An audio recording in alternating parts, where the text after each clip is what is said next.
အားလုံးပဲမင်္ဂလာပါ YK Cooking Blog Channel လေးကနေကြိုဆိုလိုက်ပါတယ်ဒီနေ့မှာတော့မြန်မာလူမျိုးတွေလည်းကြိုက်နေတတ်ပြီးတော့ကျွန်တော်အမျိုးသမီးလေးလည်းစားကျင်လုံးလို့ပူဇော်ထားတဲ့မြစ်ချမောင်လေးကိုကြော်ပြပေးမှာဖြစ်ပါတယ်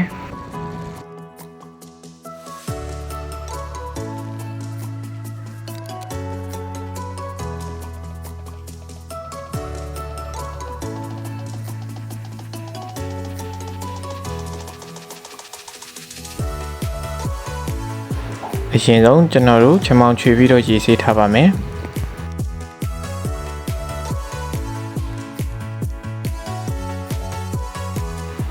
ပြီးရင်ကျွန်တော်တို့မြစ်ချမောင်ကြော်ဖို့အတွက်ချက်သွန်ဒီချက်သွန်ပြူတွေကိုလည်းပပလေးထိရပါမယ်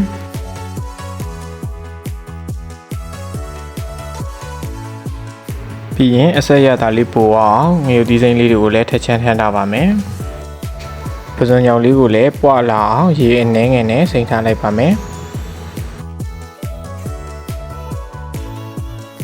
ကျွန်တော်တို့ချမောင်ရဲ့ချွေဖို့အတွက်အိုးတွေကိုရေအနှဲငယ်ထည့်ပြီးတော့စူပတ်လာတဲ့အထိထည့်ထားလိုက်ပါမယ်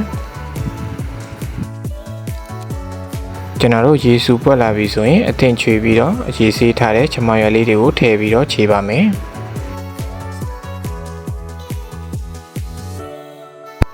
ကျွန်တော်ကချမောင်ရွက်ချွေတဲ့နေရာမှာရေအနှဲငယ်ပဲထည့်ပြီးတော့အသုံးပြုထားပါတယ်။ဘာဖြစ်လို့လဲဆိုတော့ချမောင်ရွက်ကထွက်တဲ့အချင်းရေကိုမယူဘဲနဲ့ကျွန်တော်ကခက်ချောက်ချောက်လေးပဲခြေခြင်းလို့ပါ။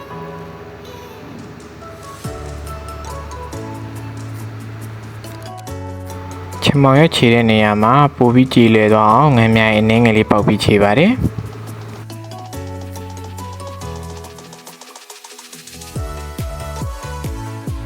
ခြေပြီးသားချမောင်ရွက်လေးတွေကိုပကံတစ်ခုနဲ့ခဏဖယ်ထားလိုက်ပါမယ်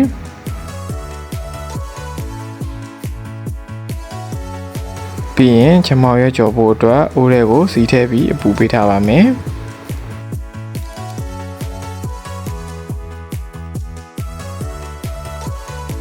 စီအနှဲငယ်လောက်ပူလာရင်ချက်သွန်ဒီလေးထည့်ပြီးတော့ချက်သွန်ဒီနွမ်းသွားတဲ့အထိစီတက်ပါမယ်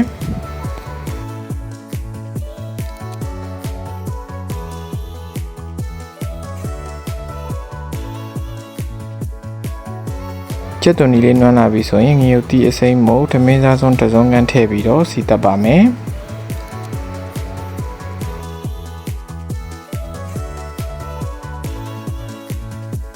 ကျွန်တော်ကချမောင်ရွက်ကြော်တဲ့နေရာမှာအနက်ပုံမွေးသွားအောင်မြင်ငပီးစိမ်းစားငပီးကိုစီတက်ထဲကထည့်ပြီးတော့စီတက်လေးရှိပါတယ်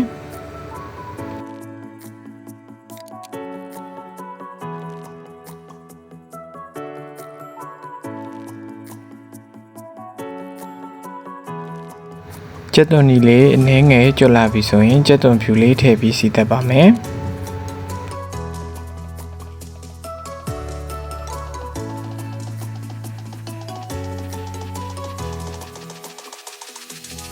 ပြီးရင်အသင့်ခြေပြီးသားချမောင်ရွက်လေးတွေကိုအိုးထဲထည့်ပြီးတော့နှံ့သွားအောင်မွေးပါမယ်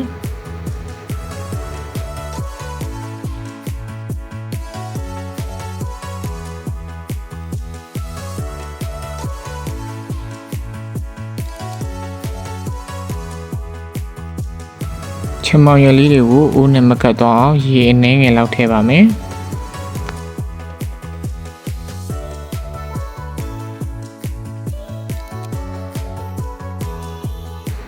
အရသာအတွက်ချက်သားမုတ်ထမင်းစားစွန်းတစ်ဝက်ခန့်အချိုမုတ်လက်ဖက်ရည်စွန်းတစ်ဝက်ခန့်ထည့်ပြီးတော့တမသွားအောင်မှွေလိုက်ပါမယ်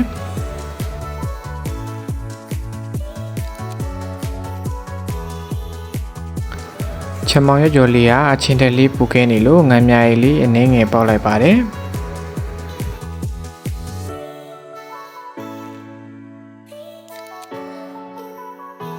ပြီးရင်ရေစိမ်းထားတဲ့ပဇွန်ညောင်လေးတွေကိုထည့်ပြီးတော့တမသွားအောင်မှွေလိုက်ပါမယ်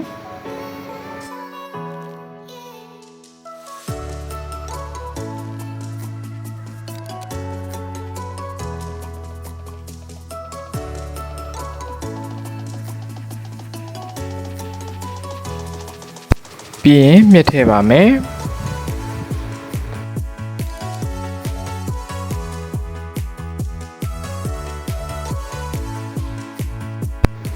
ချမောင်ရွက်ကြော်တွေကိုမြည့်ရရတာလေးစိတ်ဝင်တော့အောင်တေချာလေးမှွေထားပါမယ် အရသာလေးမြည်ဆန်းကြည့်လို့အဆင်ပြေသွားရင်နောက်ဆုံးအနေနဲ့ထချမ်းချမ်းထားတဲ့ငရုတ်သီးစိမ်းလေးတွေထည့်ပြီးရေနဲ့ငယ်ခမ်းတဲ့အထိတည်ပြီးရင်မီးပိတ်ထားလို့ရပါပြီဒီလိုဆိုရင်မြန်မာလူမျိုးတွေကြိုက်နေတဲ့မြစ်ချမောင်ကြော်လေးရပါပြီကျွန်တော်ရဲ့ဗီဒီယိုလေးကိုအဆုံးထိကြည့်ရှုအားပေးကြတဲ့တယောက်ချင်းစီတိုင်းကိုကျေးဇူးထူးတင်ရှိပါတယ်ဗီဒီယိုအသစ်တင်နိုင်လဲသိရှိနိုင်မှုကျွန်တော်ရဲ့ 1K Cooking Blog Channel လေးကို Like and Subscribe လုပ်သွားပေးဖို့မမေ့ပါနဲ့နော်